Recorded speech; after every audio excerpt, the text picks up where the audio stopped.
တိတိနဲ့လှုပ်တဲ့ဆိုတော့တော်တော်လေးကို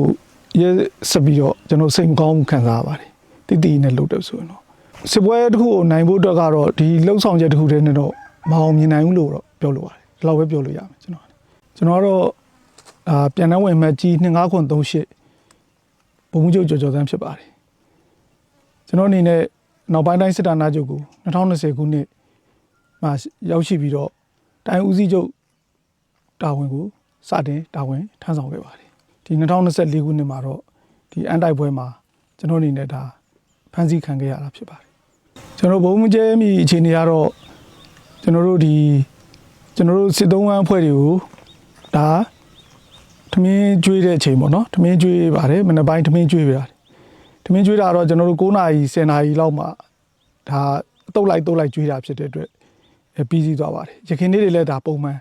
ကျွေးမွေးနေတဲ့အချိန်တွေပဲဖြစ်ပါတယ်ပြီးတော့7နာရီကျော်လောက်မှာပေါ့7နာရီကျော်လောက်မှာတော့ဒါချက်လျင်နေနဲ့လာပြီးတော့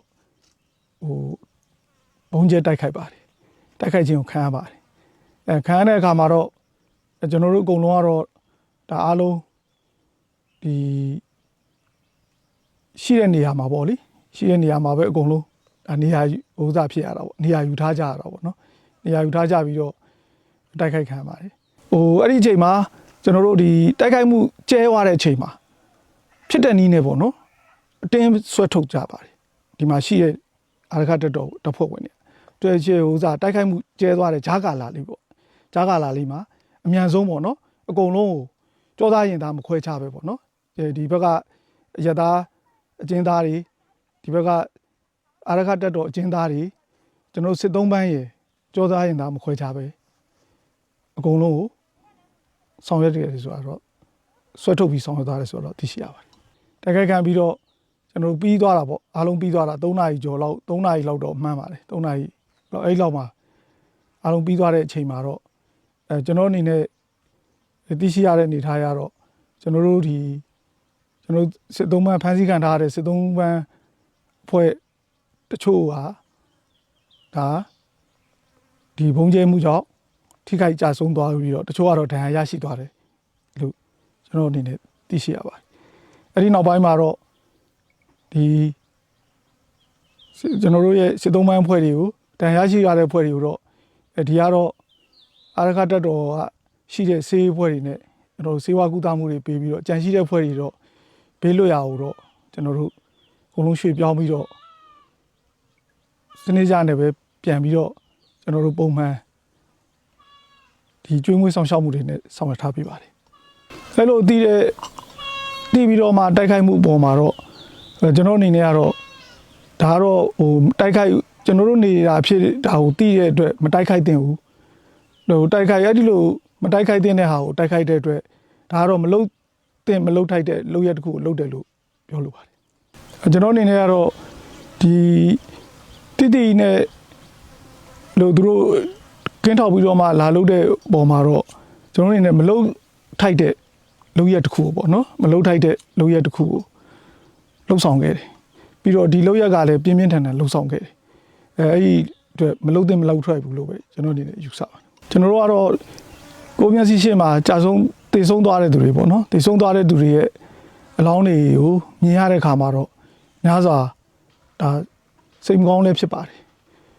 နောက်ပြီးတော့ကျွန်တော်တို့အနေနဲ့ဒါမျိုးတွေထပ်ပြီးတော့မဖြစ်ပါစေနဲ့လို့လည်းထပ်ပြီးတော့ကျွန်တော်တို့ဆုတောင်းပါတယ်မလို့ထပ်ပြီးတော့လည်းမလို့ပါစေနဲ့လို့လည်းဆုတောင်းပါတယ်ကျွန်တော်တို့ဒီလောက်ရနဲ့ပတ်သက်လို့အခုဒီလိုသိရှိသွားပြီဆိုရင်နောက်ပိုင်းဒါမျိုးတွေထပ်ပြီးတော့မလို့သင့်ဘူးခုလောက်ခဲ့တဲ့ပုံမှာလည်းပဲ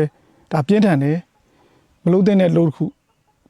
လောက်ခဲ့ပြီနောက်ဒါမျိုးထပ်မှန်မဖြစ်ပွားဖို့အတွက်ပေါ့နော်ဒါမျိုးတွေထပ်ပြီးတော့မကြုံရအောင်ပေါ့နော်အားလုံးဒါကိုဆင်ခြင်ပြီးတော့တတိနဲ့ဆင်ခြင်ပြီးတော့စီမံဆောင်ရွက်သင့်တယ်လို့ကျွန်တော်အနေနဲ့ပြောလိုပါတယ်နောက်တစ်ခုကကျွန်တော်တို့ဒီတာဝန်ထမ်းဆောင်ခဲ့မှုတွေဒါအခြေအနေရကြောင့်စူးစမ်းရင်းနဲ့ဒီလိုအခြေအနေမျိုးရောက်ခဲ့တာပေါ့နော်အဲ့ဒါကြောင့်မလို့ဒီပေါ်မှာတော့ကျွန်တော်တို့ပေါ်မှာလည်းပဲရခင်လိုပဲစောင့်ရှောက်ပေးဖို့ဒီလိုလုပ်ရမျိုးတွေနဲ့ ဆောင်ရွက်ခြင်းကိုမပြုပေးဖို့ပြောလိုပါတယ်ဥစားပေါ့ကျွန်တော်အနေနဲ့ယူဆတာတော့ဒီလိုအခြေအနေမျိုးတွေကိုတစ်ဖက်အနေနဲ့လှုပ်ဆောင်လို့မရအောင်ထိမ့်သိမ့်မှုတွေပေါ့နော်လှုပ်ဆောင်လို့မရအောင်ရည်ရွယ်ပြီးတော့လှုပ်ဆောင်တယ်ဆိုပေမဲ့လည်းပဲတကယ်တမ်းမြေပြင်မှာဖြစ်ပျက်နေတာဒီကျွန်တော်တို့တွေပဲကျွန်တော်တို့ဒီစစ်သုံးပန်းတွေပဲတကယ်တမ်းကြတော့ဖြစ်ပျက်ခံစားနေရတာဖြစ်ပါတယ်အဲ့ဒီပုံမှာလည်းပဲဒါအများကြီးကျွန်တော်တို့နောင်ကိုထပ်မှန်ပြီးတော့မဖြစ်ပွားအောင်ဆောင်ရွက်ပေးဖို့ပြောလိုပါတယ်ကျွန်တော်အနေနဲ့စတင်ဝင်ရောက်စဉ်ကတော့ဒါနိုင်ငံရဲ့တပ်ပေါ့နော်အဲ့တဲ့ကိုဝင်ရောက်ခဲ့ကောင်းမွန်တဲ့ရိုးစာနဲ့ငွေရတဲ့စတင်ဝင်ရောက်ခဲ့တာပါအခုလက်ရှိအခြေအနေမှာဆိုတော့ဒီလိုမျိုးဆက်သွားနေမယ်ဆိုရင်တော့ဒီလိုမျိုးဆက်ပြီးတော့ပေါ့နော်ထပ်ပံပြီးတော့လုံးမယ်ဆိုရင်တော့ဒါကျွန်တော်ရဲ့ယူဆချက်တွေကပြောင်းလဲပြရမယ်အနေထားဖြစ်ပါတယ်သူတို့ရဲ့လုပ်ရကသူတို့အနေနဲ့ဒီခုဒီလိုမျိုးကိစ္စတွေပေါ့နော်ထပ်ဖြစ်တဲ့သတင်းရမခိုင်လုံဘူးပေါ့မခိုင်လုံလို့စစ်သုံးပန်းတွေရဲ့နေရာမှန်းကိုမသိဘူးလို့လုပ်ခဲ့တယ်ဆိုပေမဲ့အဲ့ဒီပေါ်သဘောမျိုးတွေနဲ့ဖြစ်တယ်လို့အချိန်ချင်းဖြစ်တာမျိုးဆိုရင်တော့မသိတော့ဘူးပေါ့နော်တေးချာကျွန်တော်တို့ကသတင်းအားလုံးကိုတေချာစီစစ်ပြီးမှဒီလိုမျိုးတွေကိုထပ်ပြီးတော့လုံးဝမဖြစ်အောင်အခုဖြစ်ခဲ့တာအားလုံးတွေဒီတိုင်းပဲဖြစ်ခဲ့နေတဲ့အနေထားဆိုရင်ဒါတော့ဆိုတော့တော်တော်လေးကိုတည်တင်နေပြီပေါ့နော်တည်တင်ပြီးတော့ရှေ့ဆက်ပြီးတော့ဥစ္စာဖြစ်ပြီးတော့စီစစ်နဲ့ဆောင်ရွက်တင်ပါတယ်အဲ့ဒီလိုမှမဟုတ်ဘူးဆိုလို့ရှိရင်တော့ဒါနောင်မှာဆိုလို့ရှိရင်တမ်ပတော်နေနဲ့မကောင်းဖြစ်သွားမှာပါဒီကျွန်တော်တို့ကစစ်ကဲသဘောသွားပါရတော့စစ်ကဲဒီလိုလောက်ရက်တွေအကုန်လုံးကတော့ဒါကိုထိခိုက်တာဖြစ်တဲ့အတွက်မကောင်းပါဘူးဒီလိုမျိုးဒီသုံးပန်းစခန်းနေပြီးတော့ဗောနော်သုံးပန်းစခန်းနေပြီးပဲအချိန်ဖြစ်လာတယ်ဗောတိုက်ခိုက်မှုတွေအချိန်ဖြစ်လာခဲ့တယ်ဆိုရင်တော့ကျွန်တော်တို့ဒီပေါ်မှာဒီစစ်သုံးပန်းတွေကိုကျွန်တော်တို့ဖြစ်သွားတဲ့စစ်သုံးပန်းတွေကိုပြန်လက်မခံခြင်းတော့တဲ့အနေနဲ့လားဒါမှမဟုတ်လည်းပဲကျွန်တော်တို့လုံးဝပဲဆွန့်လွတ်လိုက်တယ်ဆိုတဲ့သဘောမျိုးလားဆိုတာနောက်ပိုင်းမှာတန်တရားဖြစ်စရာတွေတော့ဖြစ်ပွားလာလိမ့်မယ်လို့ယူဆပါတယ်ဒီလိုမျိုးတိုက်ခိုက်မှုတွေဟာမှားယွင်းတိုက်ခိုက်မှုတွေဖြစ်တယ်ဆိုရင်လည်းပဲဒါနဲ့ပတ်သက်လို့တာဝန်ယူဖြေရှင်းပြရမှာဖြစ်ပါတယ်ဒါကြောင့်မလို့ဒါနဲ့ပတ်သက်လို့ဒီလိုမျိုးထပ်ပြီးတော့ဒါမျိုးတိုက်ခိုက်နေမယ်ဆိုရင်တော့ဒီမိုကရေစီဖော်ဆောင်မှုကျွန်တော်အမြင်နဲ့ကတော့ဒါမေးခွန်းထုတ်စရာတွေဖြစ်လာမှာဖြစ်ပါတယ်ကျွန်တော်ရဲ့အတွေ့အကြုံအနေနဲ့ပဲပြောပြပါမယ်ကျွန်တော်ဒီကိုရောက်ရှိလာပြီးတဲ့အချိန်ကစပြီးတော့စစ်သုံးပန်းအဖြစ်နဲ့ရောက်ရှိလာပြီးတဲ့အချိန်ကစပြီးတော့ကျွန်တော်တို့ကိုဒါဒီစာရေးစာပေါ့နော်စာရေးစာနဲ့ပတ်သက်လို့ဒါလုံလောက်အောင်ကျွေးမွေးထားပါတယ်ပြီးတော့ကျန်းမာရေးအတွက်လည်းပဲဒါရှိတဲ့အခြေအနေနဲ့ပေါ့နော်အကောင်းဆုံးဖြစ်အောင်တော့စောင့်ရှောက်ထားပါတယ်အဲ့ဒီတိုင်းပဲကျွန်တော်တို့လည်းပဲကျွန်တော်တို့ဒီစစ်သုံးပန်းဖွဲ့တွေကလည်းသိရှိခံယူထားပါတယ်တကယ်လည်းအဲ့ဒီတိုင်းပဲဆောင်ရွက်ပေးပါတယ်တိတိနဲ့လုပ်တဲ့ဆိုတော့တော်တော်လေးကိုရဲဆက်ပြီးတော့ကျွန်တော်စိတ်မကောင်းခံစားရပါတယ်တိတိနဲ့လုပ်တဲ့ဆိုရင်တော့ဘာဖြစ်လို့လဲဆိုတော့ကျွန်တော်တို့ကဒီလောက်ဒါရေမတော့ပေါ့နော်ရေလည်းမရှိတဲ့အတွက်ရေလည်းမရှိဆေးဝါးရေထက်စောပြီးပြတ်ပါတယ်ရေထက်စောပြီးပြတ်တယ်ဆေးဝါးကြည်စံဆိုလည်းပဲတက်ဆောင်လောက်ပဲကြံတော့တာပေါ့နော်နည်းနည်းပဲကြံတော့တယ်အဲ့ဒီအခြေအနေလောက်ထိကျွန်တော်တို့ကဆောင်ရွက်ခဲ့တဲ့အနေထား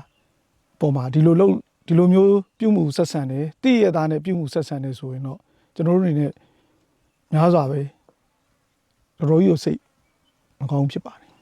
ကျွန်တော်အနေနဲ့ပြောချင်တာတော့ကျွန်တော်တို့ဒီအကျဉ်းထောင်မျိုးပေါ့နော်အကျဉ်းထောင်မျိုးကိုတော့ပုံကျဲတိုက်ခိုက်မှုမျိုးပေါ့နော်အဲ့ဒါမျိုးကတော့အတတ်နိုင်ဆုံးရှောင်ရှားတင်ပါတယ်နောက်ပြီးတော့ကျွန်တော်တို့ဒီသုံးပန်းအဖွဲ့တွေရှိတယ်လို့သိရတဲ့သတင်းမျိုးရခဲ့ပြီးတော့မှတိုက်ခိုက်မှုမျိုးဆိုရင်လည်းပဲနောက်ဘယ်တော့မှမလုပ်ပါနဲ့ဒါမျိုးကကျွန်တော်တို့စစ်တီတွေအတွက်လည်းစိတ်ပိုင်းဆိုင်ရာမှာလာရောက်ရိုက်ခတ်မှုထိခိုက်မှုအများကြီးဖြစ်ပေါ်စေပါတယ်ဒါကြောင့်မလို့ဒီတိုက်ခိုက်မှုတွေဟာနောက်ရှောင်ရှားတဲ့တိုက်ခိုက်မှုမျိုးဖြစ်ကြောင်းပြောလိုပါတယ် တိတိနဲ့လှုပ်တယ်ဆိုတော့စစ်ပွဲတစ်ခုကိုနိုင်ဖို့အတွက်ကတော့ဒီလှုပ်ဆောင်ချက်တစ်ခုတည်းနဲ့တော့မအောင်မြင်နိုင်ဘူးလို့တော့ပြောလို့ပါတယ်ဒီလောက်ပဲပြောလို့ရမယ်ကျွန်တော်